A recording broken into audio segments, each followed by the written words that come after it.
एगो बात कही मारुति, आज ना आपके बाहर भेजे के बिल्कुल मन ना कर रहा हमार। काहे का भइल माता? ई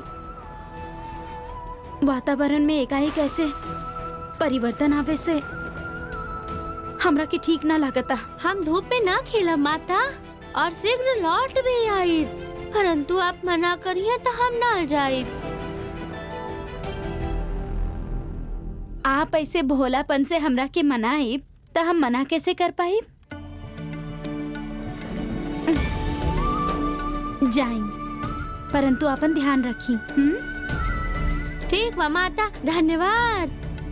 अरे पुत्र, कहाँ जा रहल बानी आप? पिताश्री, हमार मित्र हमार प्रतीक्षा कर रहल बानी। मारुति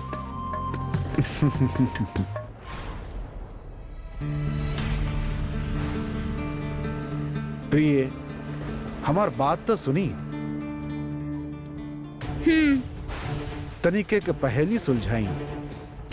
ऐसन कौन सा वस्तु बा जे जितना सुंदर बा उतने घातक भी? आप बताई। आप सोची। आप बताई। आपके क्रोध। भला केहू क्रोध में भी इतना सुंदर कैसे लग सकेला?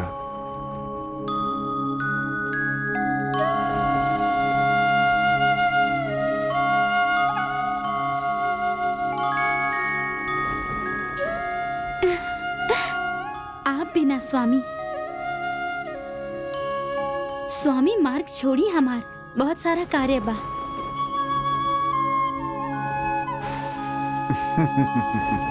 महाराज शीघ्र आई, लागत बा सुमेर पे कोनो बड़ संकट आन पड़ल बा। आए हमरा साथे। सुरीली महाराज खातिर यहाँ तो अभी केहू आयल भी ना। सुजाता, सुरीली, हमार सभा में केहू ना आयल? हमार मंत्रीगण, हमार सभासद सब कहाँ बाड़न? हमार राज्यसभा रिक्त कहाँ बा? राज सभा ही ना महाराज, समस्त सुमेर की यह स्थिति बा। शमशान के शांति छायल बा। ऐसन लागेला सब कहूँ ना कहूँ लुप्त हो गए बाड़े। लुप्त हो गए बाड़न? आज के पश्चात हम मारुति के साथ कबो भी ना खेलब। मारुति, छुपल बंद करा। कहाँ बड़ा तू? काहे ना इनका के तनिक चखा दिहल जाए। अब आ भी जा। मारुति, कहाँ बड़ा तू?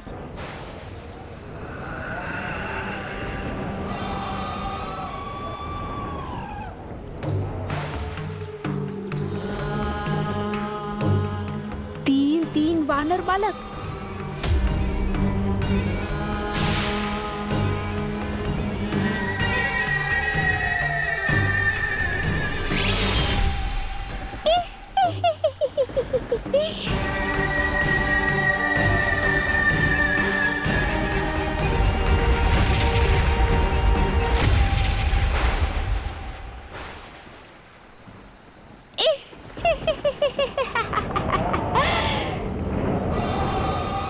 हम यहाँ बानी।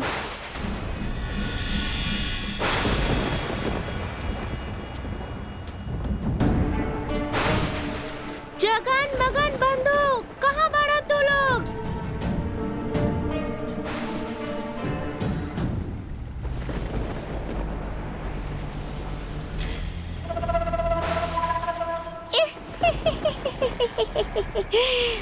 आधा पहर पूर्ण होखेला से पहले ही आधा सुमेरु हमार पोटली में बंद हो चुकल बा। ऊ समय भी दूर नहीं खे जब उड़े वाला बानर हमार अधीन होखी। एक बार हमरा हाथ आ जाए, फिर होखी सुमेरु में हाहाकार। काहे की होखी मायावी बानर के शिकार।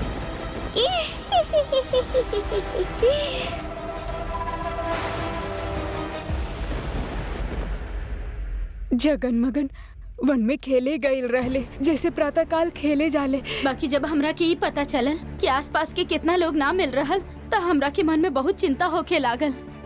मारुति भी तो मित्र लोग के साथ खेले गए रहले, पता ना कहाँ रह गए। हम इनकरा सामने दुर्बल ना पड़ सकेनी, इनकर मनोबल टूट जाई। बहुत ढूंढनी उ लोग के, बाकी उ लोग हमरा के कहीं ना मिलल। आप विचलित मत होखी, हम ढूंढ लेब उन लोग के।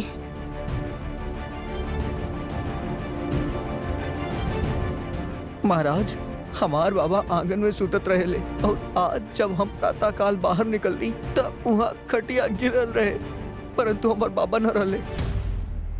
आप चिंतित ना होखी, जब तक हम जीवित बानी आपन सुमेरु वासियन के आंच बिना आए दे सबके अपना घरे सुरक्षित पहुंचावल जाई।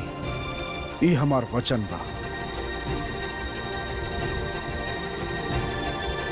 महाराज, आपके वचन पे हमरा के पूरा विश्वास बा। आप ही हमनी के रक्षक बानी। अब आप लोग अपना अपना घर सुरक्षित लौट जाएं।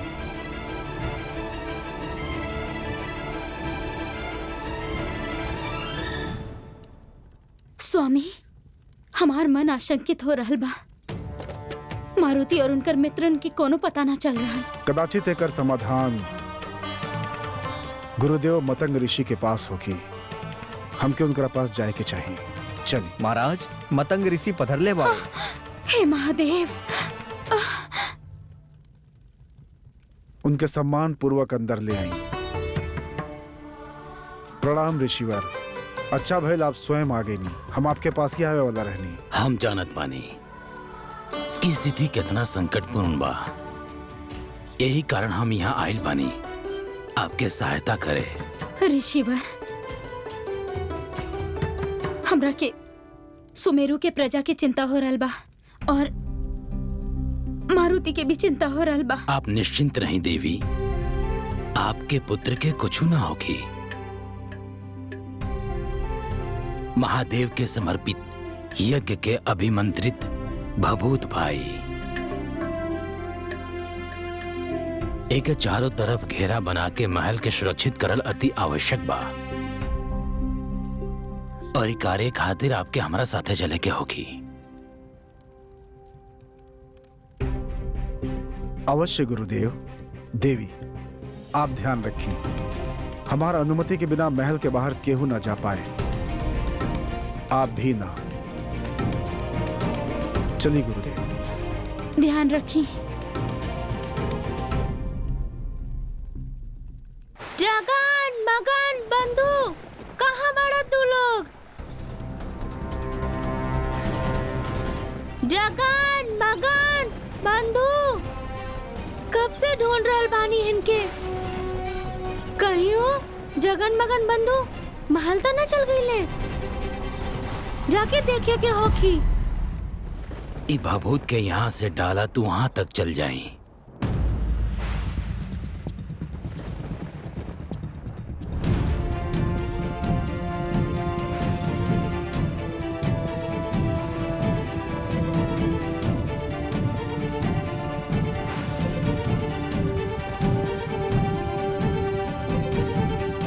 ध्यान पूर्वक भभूति के रेखा अटूट होके के चाहिए, कौनो स्थान रेख ना छूटे। यदि सुमेरु निवासी के अदृश्य भइला के पीछे कोनो असुरी शक्ति बा और यदि वैसे भी कोनो अपवित्र शक्ति महल में प्रवेश करे के प्रयास करत बा, तब महादेव के ई भभूत उस सब के भीतर ना आवे दी। आपके केवल इतना सुनिश्चित करे के बा महाराज कि ई भभूत यथावत रहे, एके यहाँ से हटावल ना जाओ। सबके सूचित कर देहल गइल बा गुरुदेव। महादेव के भभूति के सुरक्षा चक्र जैसन बा वैसन ही रही।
जगन मगन बंधु, ये तू लोग ही बड़ा ना?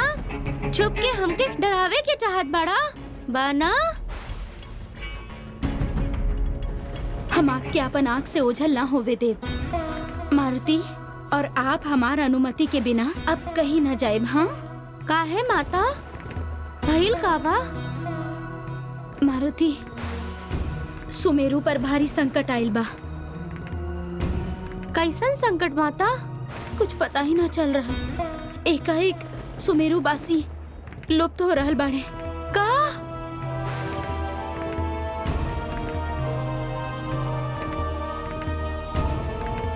हम वन में भटकत रहली और हमके पता भी न चलल कि यहाँ इतना बड़ा घटना हो गइल बा। जगन मगन बंधु हमके न मिलले, कहीं वो भी था। माता, कदाचित हमार मित्र भी संकट में बाड़े। आप चिंता मत करी, आपके पिताश्री स्वयं गैल बाड़न पूरा सेना लेके। वो सारा सुमेरु वासी लोग के ढूंढ ली है। परंतु माता, हमके भी चाहे के चाहिए ना, हमार मित्रन के सहायता करे खातिर। हो सकेला उनका प्राण संकट में होके। हम अभी ना ना मारुति, आपके पिताश्री सख्त निर्देश देले बाड़े केहू महल से बाहर ना जाई। आप भी ना। परंतु माता, हमार मित्र विपत्ति में होके था, हम निश्चिंत होके घर में न रह सकेनी। मारुति,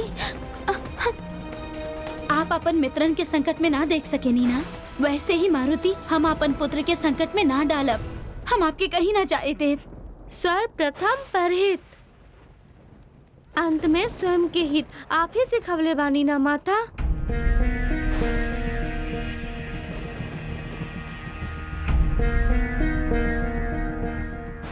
वो हम ना जाने नी, हम आपके बाहर ना चाहे थे।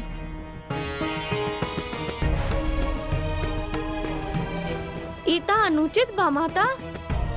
हमके हमार मित्र मारुति, यदि पूरा सेना ना ढूंढ पाई तो आप अकेले।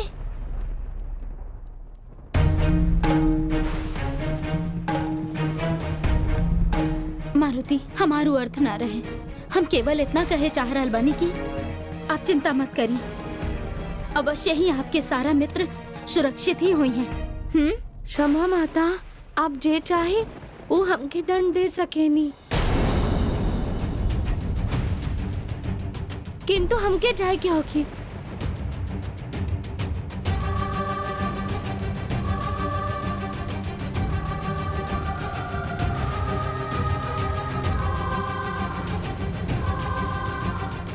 हमरा कैसन काहे प्रतीत हो रहा बा कि मारुति लौट के आई है ही ना।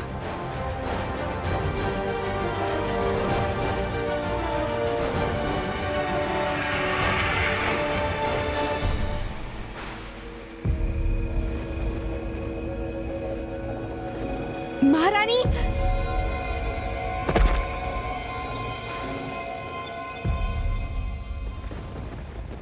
राजकुमार, माता, केहू बा?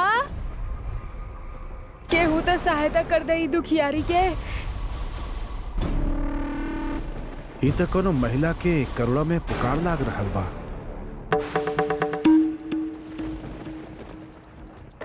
केहू बा?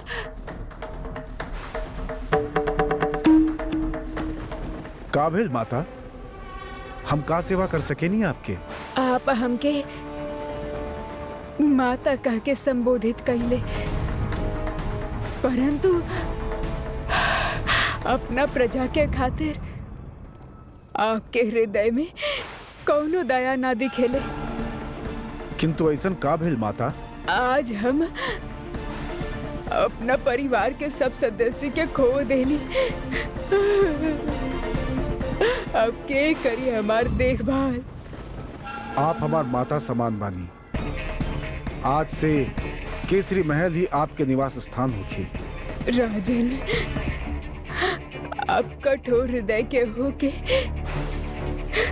सहृदय होके के अभिनय त ना करे लेना।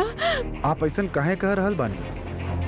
हम वास्तव में आपके सहायता के चाहता नहीं। तब फिर आपके इ नइखे दिख रहल बा कि इ वृद्ध माता ठीक से चल भी न सकेली। लही अपन हाथ दी और हमके महल के भीतर ले चली। हम अधिक देर तक खड़ा ना रह सकेनी।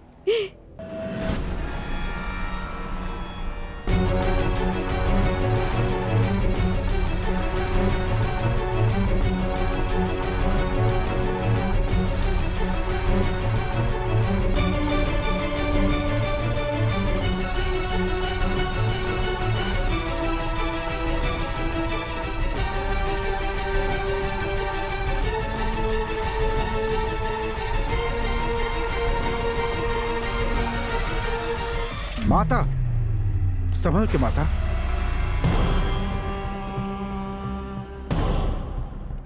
आई माता, आई।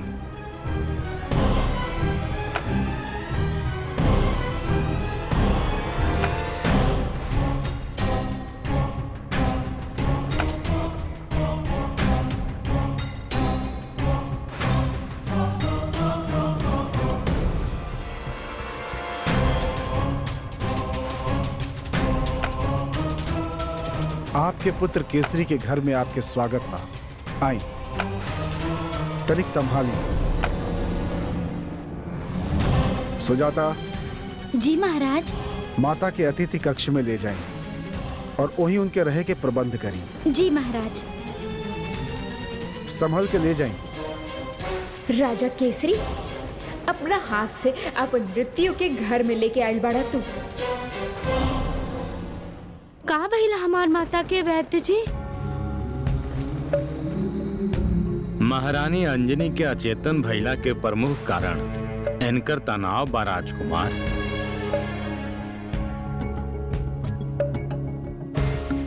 मारुति, यदि पूरा सेना ना ढूंढ पाई तो आप अकेले। क्षमा माता, किंतु हमके जाए के होगी।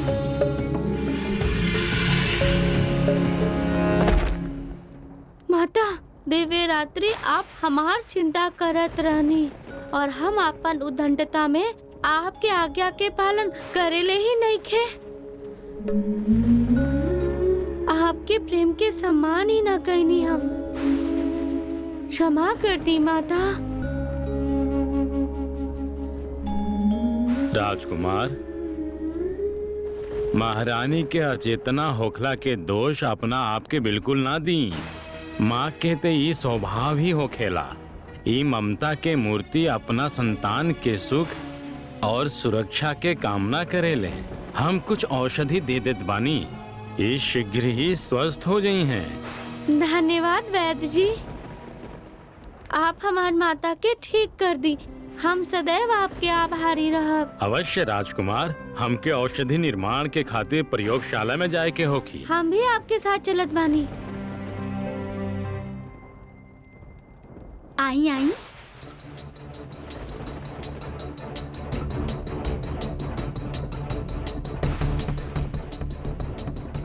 महाराज, केसरी के महल त अत्यंत भव्य बा। ई सब रानी माँ के सत्कर्म के फल बा। आज तहर रानी के कौनो सत्कर्म ई महल के सिंहिका के प्रकोप से ना बचा पाई।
जैसे ही महारानी चेतना में आ गई हैं, उनके ही औषधि दे दिया।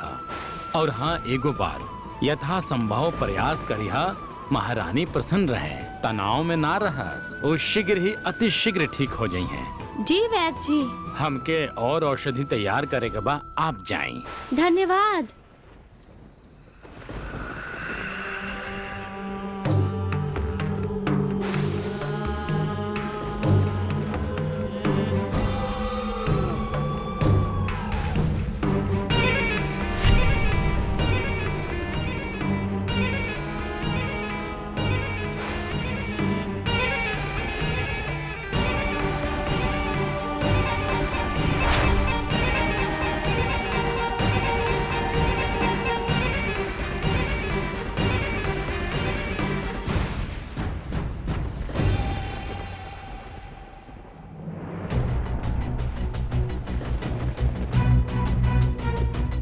हे प्रभु, आप हमार माता के स्वस्थ कर दी, फिर कबो हम उनकर बात के ना टालब।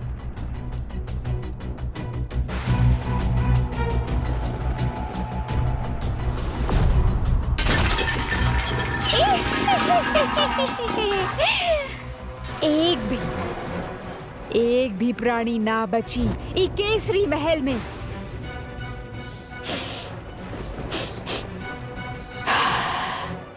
हमार इंद्री हमके बता रहल बा कि ऊ उड़े वाला बानर आस पास ही बा।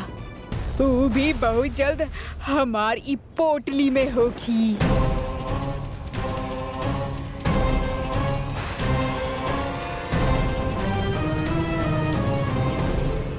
माता के प्रसन्न रखे के बा, तनाव न चाही। उनका के फूल के सुगंध बहुत अच्छा लागेला, हो सकेला ओकरा से वो जल्द ठीक हो जाए।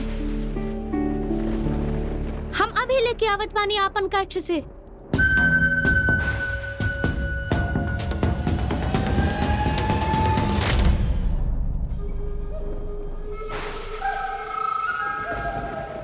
राक्षसी,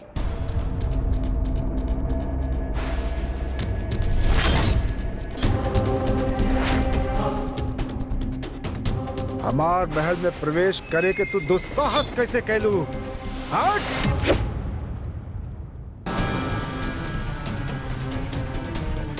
तो तू ही बाड़ी हूँ जे सुमेरु में हाहाकार मचैले बा। अब तू देखी हा कैसे हम तोरा के दंड देतानी।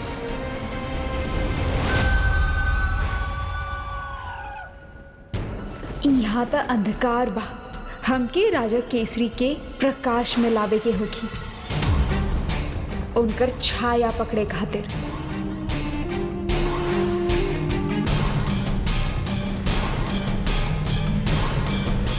तू हमके का दंड देगा? स्पर्श भी ना कर सकेले तू हमके। वो तो समय ही बताई, दुष्ट राक्षसी।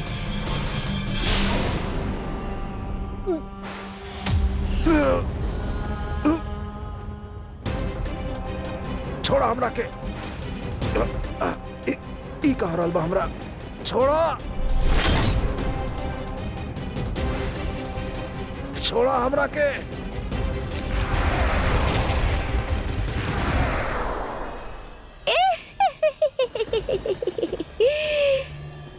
महाराज त गईले आज।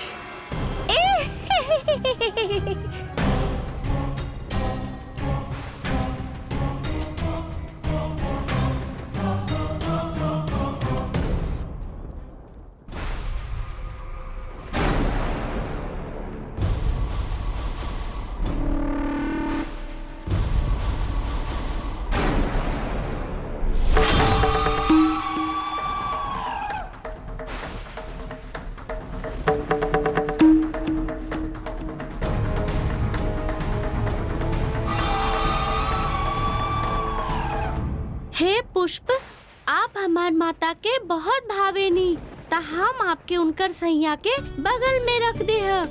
आप ना अच्छा सुगंध फैलैया, जेकरा से हमार माता शीघ्र ठीक हो जाई।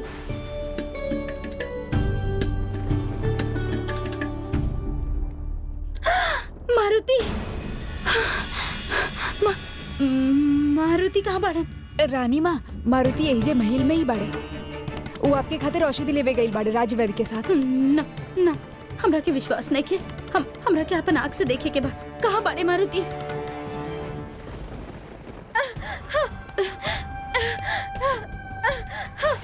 रानी माँ, आप अभी अस्वस्थ बाड़ी, कृपया जाके आप विश्राम करें। हम जाके मारुति के बुलावत बानी।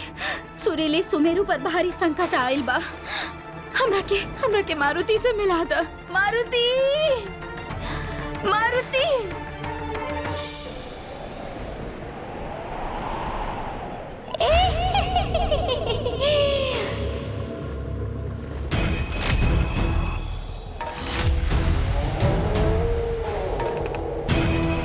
के बाड़ू तू? उहे संकट जे सुमेरु पे छायल बा।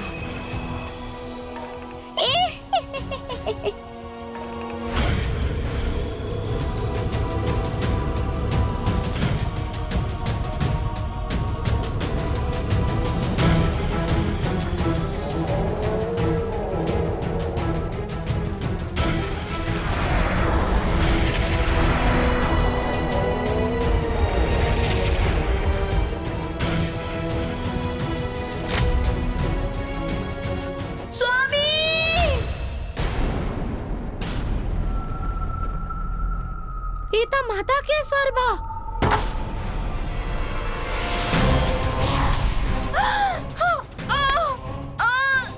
स्वामी, पुकारा पुकारा अपन स्वामी के, पर उ ना आई है। काहे कि उनके तो हम पहले से ही अपन शिकार बना चुकल बानी।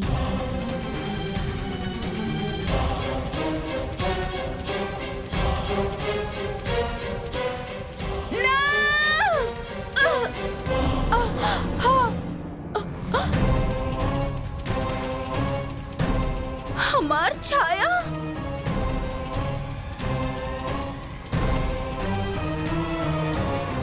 अब तहार बारी बा महारानी।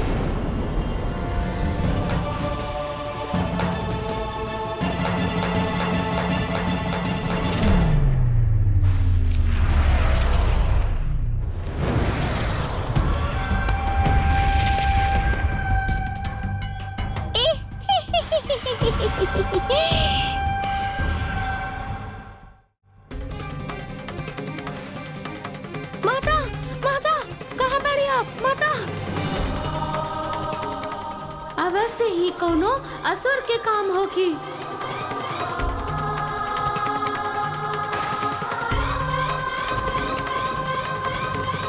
सब एक साथ कैसे अदृश्य हो सकेले?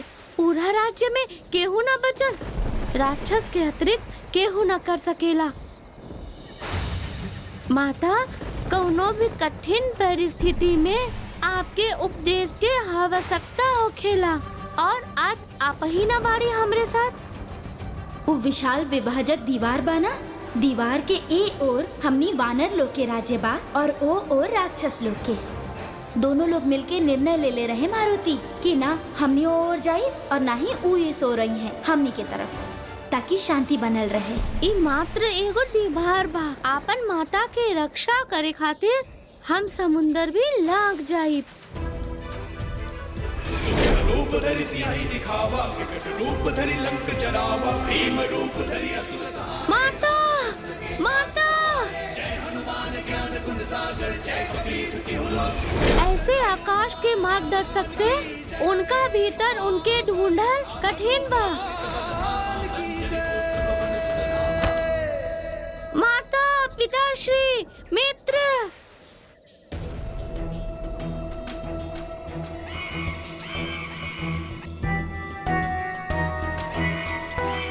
हमके इनकर भीतर जाके देखे के चाहिए।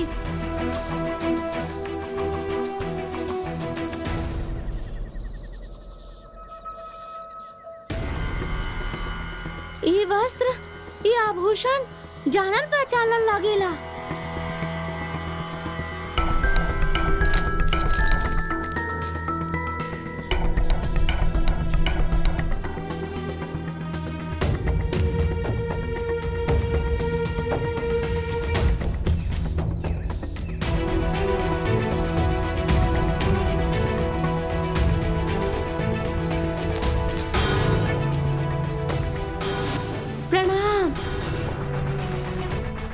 निसंदेह हमार लोगन के ही बा। हमार प्रियजनन के साथ ये राक्षस सब का केले बाड़े। हमके हमार लोगन के ढूंढे के होखी। लागता ये लोग आसपास ही बाड़े, कहीं कंदरा के भीतर त ना।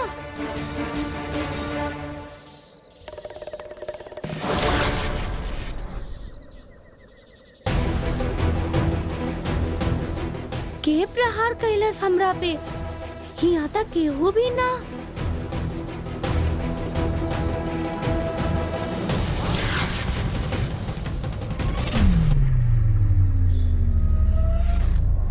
अदृश्य शक्ति मारुति से युद्ध करे के बाद तोरा के अभी बतानी। हमार गदा के प्रहार ये झेल गईल दीवार।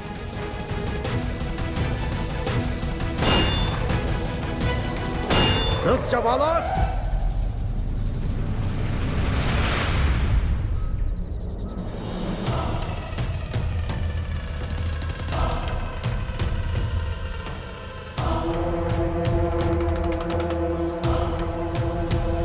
तू ही घना वन में का करता रे बालक? मौन कहाँ बाड़े? उत्तर दे हमनी के प्रश्न के। कौन बाड़े तू और हमनी के क्षेत्र में का करत बाड़े? हम कबो राक्षस ना देखनी ना, यही खातिर निकट से देखे आइल बानी। तका विचार बा हम राक्षसन के विषय में? सत्य कहीं त निराशा भइल बा। हम सुनले रहनी कि राक्षस अब शक्तिशाली हो खेले। आप लोगन के देख के ऐसा न लागेला। वानर बालक, लागता तोरा के अपन प्राण से प्रेम नहीं खे। तू नहीं खी जानत हमनी असुर माता सिंहिका के सेवक बानी, जिनकरा नाम से ही शत्रु कांपेलन। असुर माता सिंही के? आपके असुर माता भी आपकी तरह दुर्बल बानी? सावधान बालक, हमनी के माता के विरुद्ध एक और शब्द कहलाता तहार दुर्गति हो जाई। और यदि वो स्वयं यहाँ आ गई तो तुहार छाया के हरण करके तो के बंदी बना ली। अच्छा, हम तो सोचत रहनी कि आप में से एगो के पकड़ के अपना साथ ले जाई। अपन मित्र के दिखाई कि ये राक्षस कितना विचित्र हो खेले। मूर्ख वानर, हमार माता के शक्ति के। का माता माता है? बुलाइए अपना माता के। हमहू तो देखे कि हमार गदा के सामने के टिक पावेला। अब हमनी तोहरा के ना छोड़ल जाए दंड बालक। छोड़बा कैसे जब पकड़ल ही नहीं के? पकड़ा के आवा पकड़ा। जय श्री राम।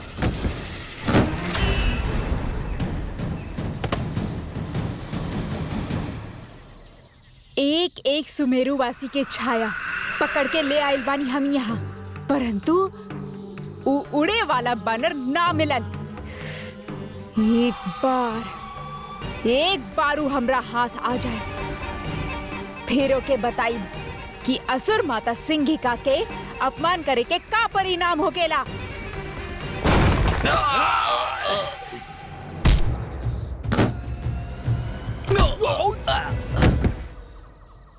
आजा आजा आजा। के बाऊ दंड जेई कोलाहल मचा रख ले बा।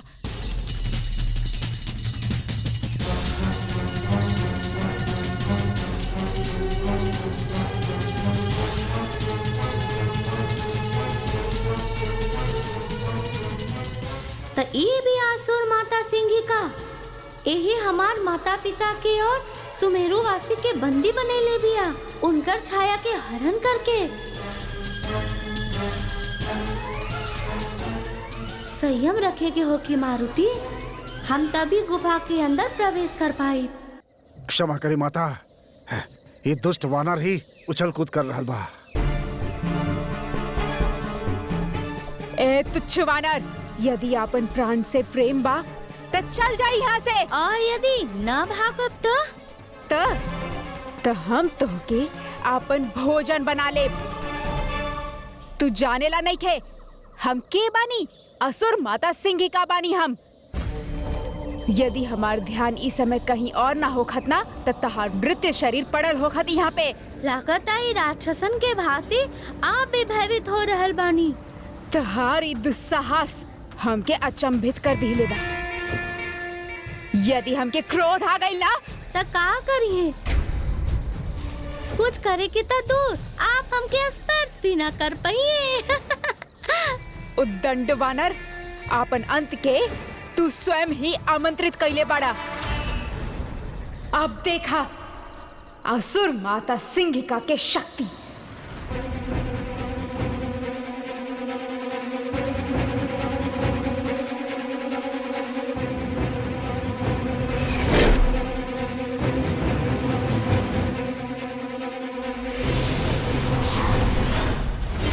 तहार छाया हर लेब हम।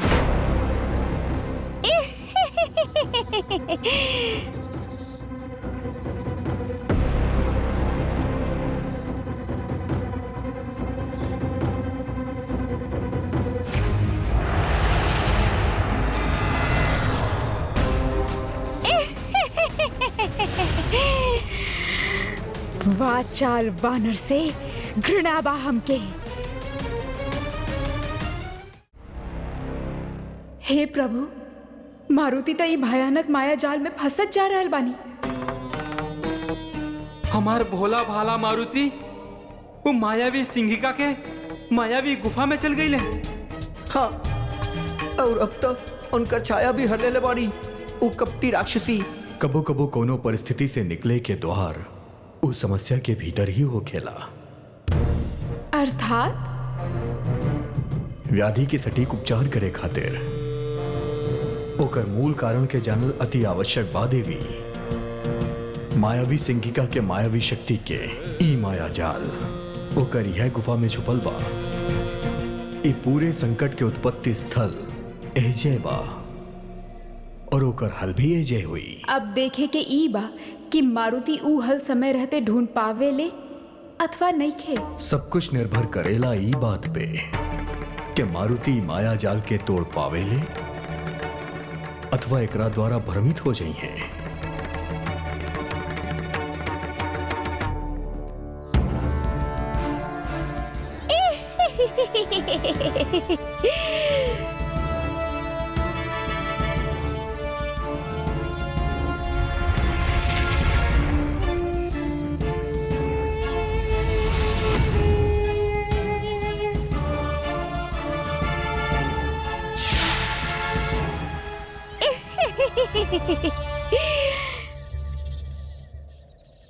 असुर माता सिंहिका के जय। का समाचार बा? हमार शत्रु मिलल? असुर माता, हम वन के दक्षिण दिशा के ओर पहरा देत रानी, लेकिन हमनी तो आपके शत्रु कहूँ ना देखनी। हमार अनुमान बा कि ऊ उड़े वाला बानर के अब तक त आ जाए के चाहिए। उड़े वाला वानर अर्थात ही राक्षसी हमके ढूंढ रहल बिया।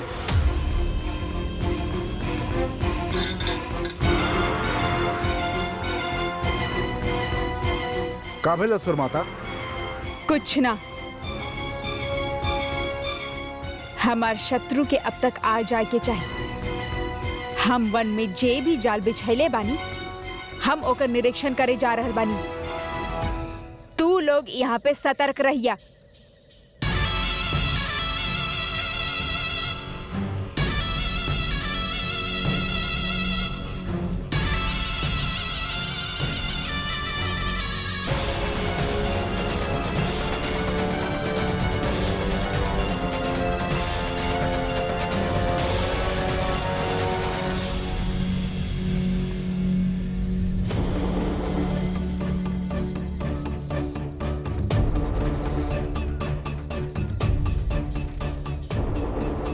सर्वप्रथम ही पिंजरा के तोड़ के होखी हम मुक्त होखब, तभी तो सुमेरु वासी के बचा पाई।